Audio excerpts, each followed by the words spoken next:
Daddy! Daddy! Daddy! Dali, saan natin yung pinto? Si Tita Grace! Bakit? Ano nangyari kay Tita? Hoy, ano nangyari dyan?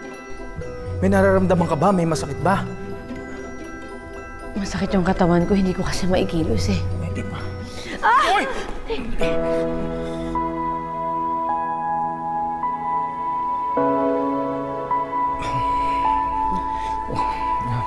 Higa mo muna.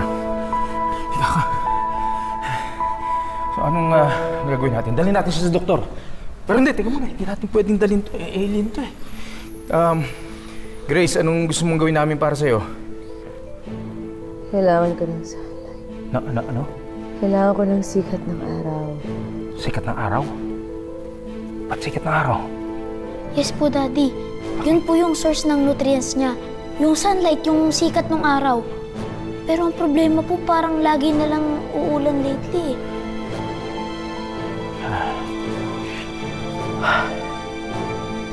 Ano muna?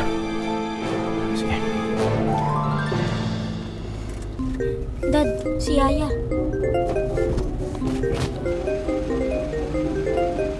Hello, Marites. Sir, checking lang po. Nasaan po kayo nito? Bigla kayo nawala. Oo nga. Umalis na kami, Doy. Sandali. Sir, di ba may sakit kayo? Wala na! Wala na. Wala na. Sigurado ko, hindi na masama yung pakiramdam nyo? Hindi na! Okay, sir. Okay, maganda yan. Nagbabanding kayo. Good vibes yan. Oo nga, Marites. Yun nga ang ginagawa namin. Nagbabanding kami. Umalis muna kami. Sandali. Ikot-ikot lang kami. Marites, ikaw nang bahala dyan, ha? Sige po, sir. Ikaw nang bahala sa bahay. Eh, Dad, what if pumunta na lang po tayo sa isang lugar na walang tao? Naku. Mukhang mauubusan na tayo ng araw. Bakit pa lang tayo ng ibang lugar?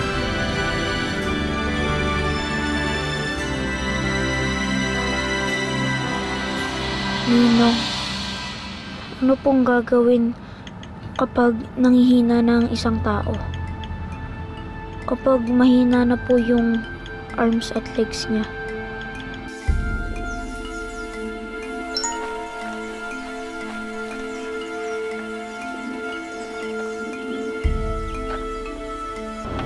Doy, sino ka-text mo? Nagko-consult po ako kay Ninong, Daddy. Buray mo. Buray mo yan. Buray mo. Daddy, nasin na po eh.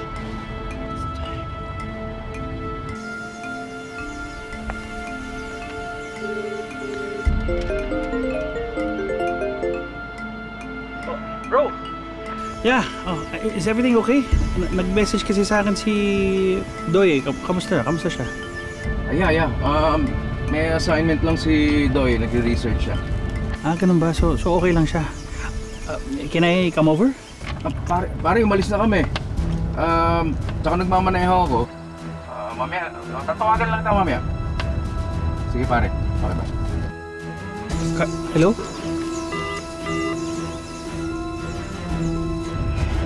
Doy, sa susunod huwag kang magbabanggit ng kahit na ano tungkol sa Tita Grace mo sa ninong mo, ha?